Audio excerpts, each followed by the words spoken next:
আজি সোমবাৰ 2025 চনৰ 14 এপ্ৰিল। আজি ৰঙালী বিহু। চ'তৰ সংক্ৰান্তিত পালন কৰা অসমীয়াৰ জাতীয় উৎসৱ বহাগ বিহু বা ৰঙালী বিহু। সাদিনীয়া এই উৎসৱৰ আজি গৰু বিহু। বিহুৰ কেউটা দিন গীত, নৃত্য, হুঁচৰি, ঢোল, পেঁপা, গগনাৰ শব্দেৰে অসমৰ আকাশ বতাহ মুখৰিত হ'ব।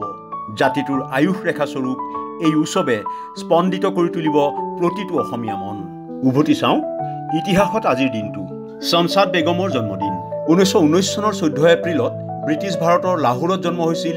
হিন্দী, বাংলা, মাৰাঠী, গুজৰাটী, তামিল আৰু পাঞ্জাবী ভাষাত 6000ৰো অধিক গীতত কণ্ঠদান কৰা পদ্মভূষণেৰে সন্মানিত হিন্দী চলচ্চিত্ৰ জগতৰ একালৰ জনপ্ৰিয় নেপথ্য কণ্ঠশিল্পীগৰাকীৰ ডক্টৰ ভীমৰাও আম্বেদকাৰৰ জন্মদিন।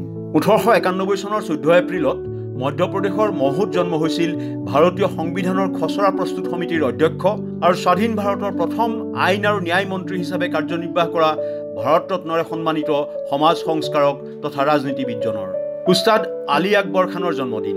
1922 চনৰ 14 এপ্ৰিলত ব্ৰিটিছ ভাৰতৰ শিৱপুৰত জন্ম হৈছিল মাইহাৰ ঘৰানাৰ প্ৰসিদ্ধ হিন্দুস্তানী শাস্ত্ৰীয় সংগীত শিল্পী তথা পদ্মবিভূষণেৰে সন্মানিত সৰোদবাদকজনৰ লুই হেনৰী চুলিভানৰ মৃত্যু। 1924 চনৰ 14 এপ্ৰিলত 67 বছৰ বয়সত চিকাগোত মৃত্যু হৈছিল স্কাই স্ক্ৰেপাৰৰ পিতৃ হিচাপে খ্যাত মৰণোত্তৰ AIAৰ সোণৰ পদক লাভ কৰা প্ৰসিদ্ধ আমেৰিকান স্থপতিবিদজনৰ প্ৰবীণ ফুকনৰ মৃত্যু।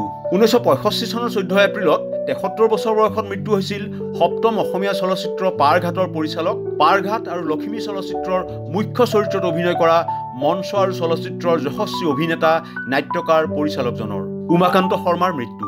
2005 চনৰ 14 এপ্ৰিলত 80 বছৰ বয়সত মৃত্যু হৈছিল অসম প্ৰকাশন পৰিষদ বঁটা, সাহিত্য সভাৰ বিষ্ণুৰাভা বঁটা আৰু অসম উপত্যকা সাহিত্য বঁটাৰে সন্মানিত ঔপন্যাসিক, কবি, নাট্যকাৰগৰাকীৰ স্কুলীয়া ছাত্ৰী অপহৰণ বকো হাৰামৰ।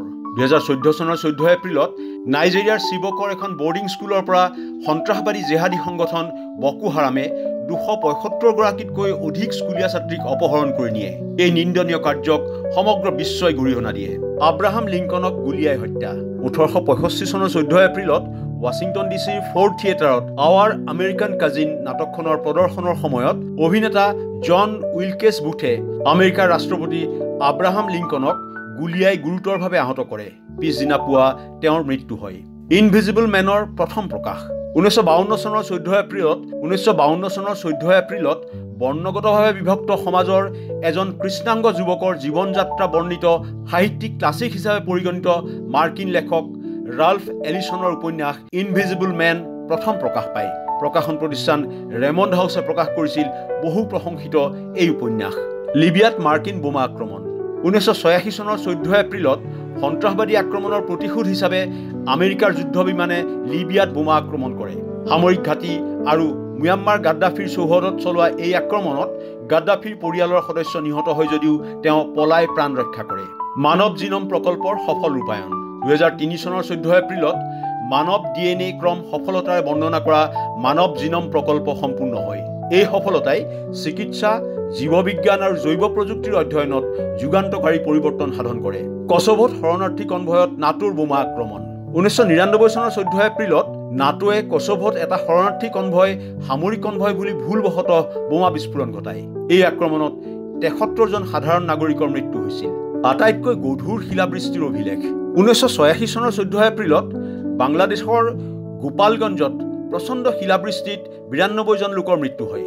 আটাইতকৈ গধুৰ শিলাবৃষ্টিৰ বিশ্ব অভিলেখ সৃষ্টি কৰা এই ঘটনাত মাটিলৈ নামি অহা একোটা শিলৰ ওজন আছিল 1.2 কিলোগ্ৰামতকৈ অধিক। ভাৰতৰ চতুৰ্থবাৰ এছিয়া কাপ জয় 1995 চনৰ 14 এপ্ৰিলত ভাৰতে শ্বাৰজাহত অনুষ্ঠিত এছিয়া কাপ ক্ৰিকেটৰ ফাইনেলত শ্ৰীলংকাক পৰাস্ত কৰি চতুৰ্থবাৰৰ বাবে এছিয়া কাপ জয় কৰে।